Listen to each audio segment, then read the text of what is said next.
You think you know the story. You've seen the mugshots. You've read the headlines. But what if I told you, everything they fed us was designed to distract? What if the man they arrested isn't the villain?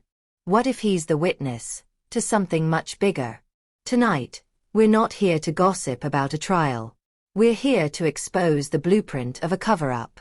From the demolition of a crime scene, to shadowy LLCs, to a man who says he fears for his life, and not because of the inmates. This isn't just about Brian Coberger. This is about who wanted him silent, and why the house at 1122 King Road had to be erased.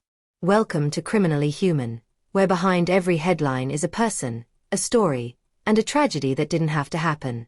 The crime scene in the Idaho 4 case was no ordinary home. It wasn't just a house filled with college students. It was a targeted location. Within a year of the crime, it was fully demolished. The public was told it was for healing. But what if it was for hiding? The company that carried out the demolition was Germa Construction, a firm based in Moscow, Idaho. They also hold a Washington license as well. They were awarded the job to not only tear down the structure, but also fill and rehabilitate the site. Why does that matter? Because Germa isn't just your average local company. They've done work for the University of Idaho, including the Menard Law Building, which houses law enforcement training and legal studies. Let that sink in. The same firm that knocked down the crime scene also worked for the same university that trained some of the very same agencies investigating the case. Digging deeper, public records show that Germa Construction has also been tied to real estate transactions. In 2023, they sold a property at 2129 Westview Drive to an entity called Dave G LLC, a quiet internal transaction that suggests property flipping or internal holdings. Ask yourself this: why is a construction company acting like a real estate shell?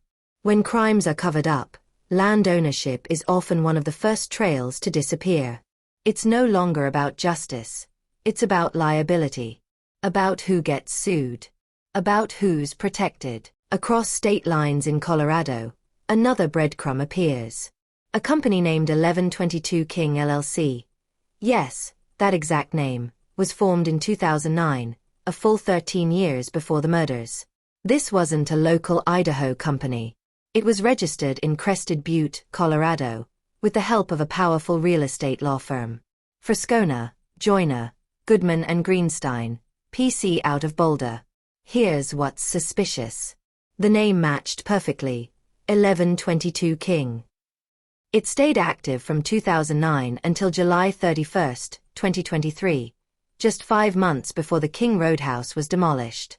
It was voluntarily dissolved quietly, with no public noise, and just as the spotlight on the Idaho 4 house began fading. So, what are the odds? A Colorado LLC with the same name as the murder house, active during the entire time of the investigation, and only dissolved right before the demolition? That's not coincidence. That's coordination. And with Frascona behind it, someone wanted that ownership trail airtight. Frascona, Joyner, Goodman and Greenstein isn't just a real estate firm. They specialize in multi-layered property holdings, quiet title transfers, and corporate shielding. They exist to help the rich and powerful move land without moving lips. If they were connected to the ownership or leasing of 1122 King Road at any point, it would explain why no one ever really knew who owned the house. It would explain the delays, the silence, the immediate gutting of evidence. Because once the public looks away, the truth disappears behind paperwork. Stay with me. Let's talk about Brian Coberger for a moment. Yes, he entered a guilty plea in court. But here's what no one's talking about. He never confessed. Not once has he said why he did it, how he did it, or even that he did it. And that's weird. Because most people labeled serial killers or mass murderers eventually speak. They write twisted letters. They brag. They confess. Even if they're evil, they want to be understood. They seek control through confession. But Coberger? Nothing. No motive. No diary. No breakdown. No bragging. No behavior consistent with narcissistic kill patterns. Just silence. Could it be because he's guilty and afraid? Sure. But what if the silence is because he's not allowed to speak? Because if he does, the truth gets out? Now here's where it gets crazy. It's been whispered online, and hinted in past documents, that Coberger interned at a police department tied to the FBI. He studied criminology, ran psychological surveys, and may have even worked with federal partners through his research at Washington State University. So what if he was exposed to something he wasn't supposed to know? What if he stumbled on a training program, a classified study, or even an experiment? Because in that world, the moment someone speaks out, they become a threat.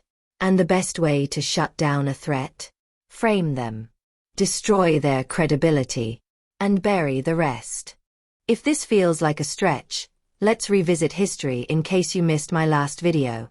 Frank Olson, 1953 CIA scientist tied to MKUltra. He began questioning the ethics of mind control experiments. Days later, he fell out of a hotel window. It was ruled suicide, until the CIA admitted he was drugged with LSD without consent. Aaron Alexis, 2013 Navy Yard shooter who believed he was being targeted with ELF, extremely low-frequency mind control weapons. He carved "my ELF weapon" into his gun before dying in the shooting. Myron May, 2014 Florida prosecutor turned paranoid, claimed he was being watched by the government. Shot up a university library and died by police fire. Left letters claiming he was a targeted individual. Jeffrey Allen Lash, 2015 found dead in his car with 1,200 guns and documents suggesting alien DNA and secret government ops. The media laughed him off. But who has that kind of arsenal without connections? Philip Haney, 2020 DHS whistleblower who exposed terrorism-related data suppression. Found dead days before he was supposed to testify in D.C., gunshot. Ruled a suicide. Family says absolutely not. The pattern? They all claimed knowledge. They all died under mysterious circumstances. And they were all painted as unstable. So if Brian was caught in something bigger, maybe he knew the fate that was coming. Let's not ignore this bombshell. Coberger told his attorneys and court officials that he fears for his safety in jail. That's not uncommon for high-profile inmates. But in this case, he didn't just mean threats from other inmates. Whispers have emerged that he believes he's being watched, that his movements are restricted in strange ways, and that certain evidence hasn't been allowed to reach the public. Again, ask yourself, is this the behavior of a cocky, arrogant killer? Or a man caught in something he doesn't know how to escape? Let's revisit the demolition of 1122 King Road. Why was it destroyed?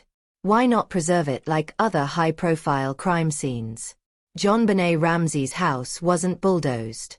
Neither was O.J. Simpson's. Or Ted Bundy's. But this house? Gone. And fast. And the company that did it, Germa Construction, has real estate ties, government contracts, and internal property flips under LLCs. Add to that the mysterious 1122 King LLC in Colorado. And you've got a trail that leads to one conclusion. This was bigger than we were told. So when you ask, why tear down the house? Maybe the better question is, what were they so desperate to hide? Because this wasn't just a structure, it was a timeline, a crime scene, a living archive of evidence. And they didn't just remove it, they erased it. No preserved floor plan, no chance for an independent forensic review. Just a blank lot. And a story we're expected to forget. And look at who carried out the erasure, Germa Construction, a company with deep ties to the University of Idaho, law enforcement facilities, and curiously quiet real estate flips. The same Germa that bulldozed the house also helped build the very institution that trained the investigators on this case. Now ask yourself, why would a construction company also act like a real estate shell? Follow the paper trail. In February 2023, a property on Westview Drive quietly changed hands, from Germa Construction to an entity called Dave G. LLC. Sounds random, right? But it's not. Because Dave G LLC is registered to the same man, Dave Germer, with the same Moscow address. This wasn't just a business deal. It was a strategic internal transfer, one that shows Germer Construction wasn't just building foundations. They were moving them. Why are they connected to internal land transactions? Why are LLCs like 1122 King LLC, formed years before the crime, in a completely different state, quietly dissolving the moment the house gets demolished? That's not random. That's coordination. That's how you hide a paper trail when ownership gets messy, and liability becomes lethal. Because this was never just about Brian Coberger. It was about what he may have walked into, what he may have witnessed, and what institutions, real estate, law enforcement, academic and legal, were entangled in something too complex to unravel in a courtroom. The house is gone. But the scaffolding of this cover-up still stands, hidden in contracts, shell corporations, and the silence of a man who just might know too much. Coberger is not talking. And that alone should scare you. Because when someone has every reason to brag, confess, and gloat, but chooses complete silence, that usually means they're not in control of their own story anymore. If you're the type to comment, "He's guilty, shut up." Let me say this. We've been lied to before. About weapons of mass destruction. About JFK. About Epstein. About MKUltra. So why is it so crazy to think we're being lied to now? I'm not okay with just accepting what they tell me. Especially when the evidence is murky, the timelines don't add up, and the silence is deafening. And here's where I stand, not as a conspiracy theorist, but as someone who's been watching the inconsistencies pile up like bodies no one wants to claim. I don't believe Brian Coberger acted alone, if he was involved at all. From the beginning, the narrative felt too clean, too convenient. A criminology student, with no known motive, no history of violence, and no solid forensic trail, suddenly becomes the face of a quadruple homicide? Based on what? A sheath left behind. A digital trail that's more theory than fact. Surveillance timelines that don't quite align. And a case built on sealed documents, redacted records, and evidence we're expected to just trust exists. No. That's not justice. That's performance. And I'm not buying it. What I see is a fall guy, placed at the center of a storm that was already brewing. What I hear is silence, not from guilt, but from fear. And what I believe, deep in my bones, is this: more than one person was involved that night. Maybe they were inside the house. Maybe they were part of the cleanup. Maybe they were the ones who pulled strings behind the scenes, to erase, to redirect, to protect. Because this wasn't just a murder. It was an operation. One that had to be buried fast, under construction contracts, LLC filings, and media distractions. The house is gone. The headlines have shifted. But the energy around 1122 King Road still lingers. Heavy. Unsettled. Alive. And if you listen closely, the silence is starting to sound like a scream. A scream for the victims. For the truth. And for every voice that's ever been silenced to protect the powerful. Because you can bulldoze a house, but you can't demolish energy. And whatever happened at 1122, King Road left an imprint deeper than drywall and floorboards. It left unanswered questions, timelines that never synced, and names no one's allowed to say out loud. Every piece of this story, from the hidden LLCs, to the construction firms doubling as real estate fronts, to the convenient silence of a man accused of mass murder, screams orchestration. Screams misdirection. Screams that someone, somewhere, was pulling strings. Not for justice, but for control. So ask yourself this: if Brian Coberger really was involved, why are the people around the house moving like they've got more to lose than he does? Why the rush to destroy? Why the paper trail of companies built to vanish? Why seal the evidence, unless what's inside those files would burn the very institutions meant to protect us? This case isn't over. It never really began. And the longer we pretend we've been given the whole truth, the more we let the actual killers walk free. This has been another episode of Criminally Human, where we don't just accept what the media says, we dig deeper. Please like, share and subscribe.